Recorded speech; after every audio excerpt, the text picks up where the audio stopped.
GLP-1 receptor agonists, like semaglutide, are typically categorized as weight loss or diabetes interventions. Recent clinical data, however, redefines them as systemic biological modulators. At the 2025 Conference on Retroviruses and Opportunistic Infections, researchers presented trial data from a cohort of HIV-positive patients receiving weekly semaglutide injections. This graph tracks biological aging via DNA methylation.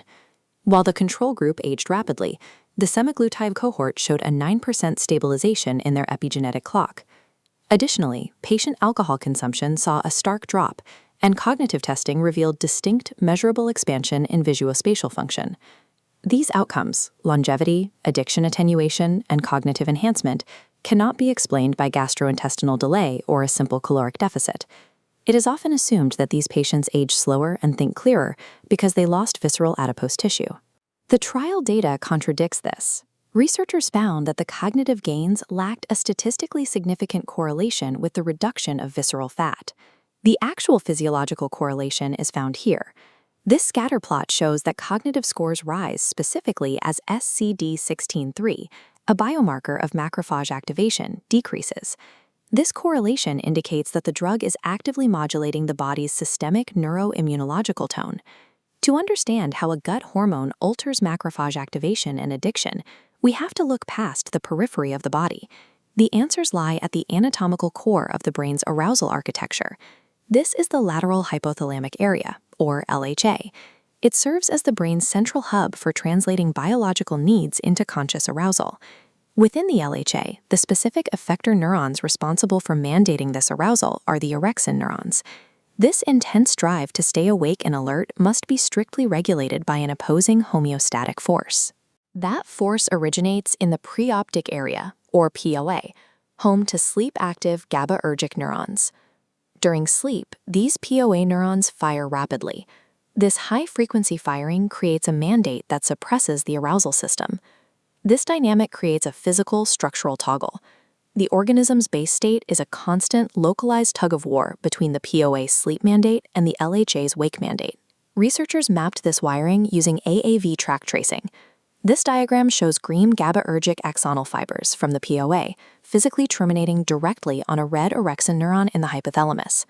To test this connection, scientists used optogenetics, delivering 10 Hz light pulses to stimulate these specific POA terminals. The electrical result was immediate.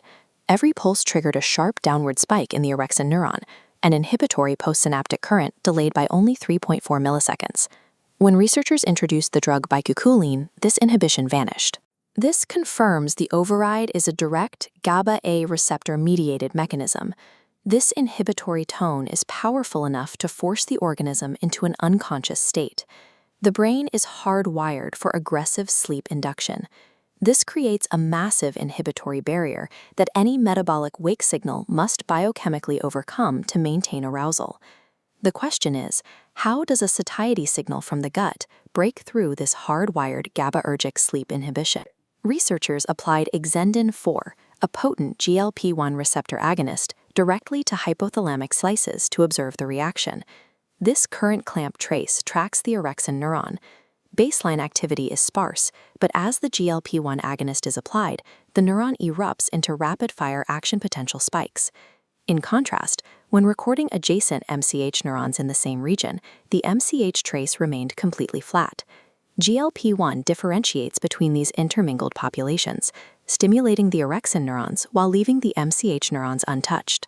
This gut hormone does not merely suggest wakefulness, it enforces it by hijacking the specific neurons responsible for organismal arousal. We have to look at the membrane mechanics to understand how this receptor forces the cell to fire despite the brain's ambient sleep drive. The depolarization relies on a G-protein-coupled cascade. When intracellular GDP-beta-S is introduced to block this signaling, the GLP-1 override stops. The effect also depends on sodium. If extracellular sodium is replaced by choline, the drug's excitatory power is abolished. This voltage ramp graph defines a non-selective cationic conductance. The line intersects the axis at -28 millivolts, identifying the ion channel. GLP-1 then removes the cell's internal brakes. It suppresses calcium currents and shallows the after hyperpolarization dip at the end of the action potential. By simultaneously driving sodium influx and removing these hyperpolarizing brakes, GLP-1 biochemically rewires the orexin neuron to ensure it remains hyperexcitable. The override is multimodal. Beyond changing the neuron's internal chemistry, GLP-1 manipulates the surrounding synaptic environment. The drug increases the frequency of spontaneous excitatory postsynaptic currents without changing their amplitude.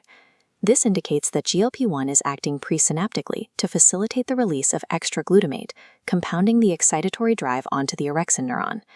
This map illustrates how that hyperaroused orexin signal projects outward, firing into the brain's monoaminogenic centers and reward hubs like the ventral tegmental area. This wide-scale modulation of the reward architecture explains the reduced cravings observed in the clinical data.